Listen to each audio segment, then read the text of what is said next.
জোড়া তুমি হাত বাড়ালে বন্ধু।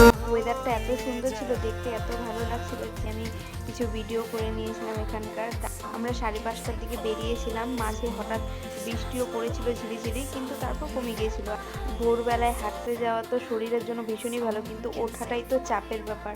আমি তো উঠতেই পারছিলাম না, অনেক কষ্ট করে আমিই উঠেছিলাম সবার আগে, অ্যালার্ম বন্ধ করে আমি আবার ঘুমিয়ে পড়েছিলাম। কিন্তু উঠেছি, আমি ভেবেছিলাম না যাবো তো যাবই। তো তারপর এদিকে দেখো, এই দিঘিতে না অনেক কচ্ছপ ছিল, বড় বড় বিশাল বড় বড় কচ্ছপগুলো। আর সবাই এখানে হাঁটতে এসে কচ্ছপগুলোকে বিস্কিট তারপর পাউরুটি খেতে দিয়েছিল।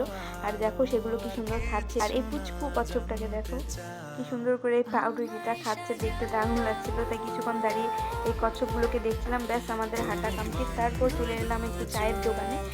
আমি আর দাদা লাল চা খেয়েছিলাম, দিদি খায়নি। ও বলছিল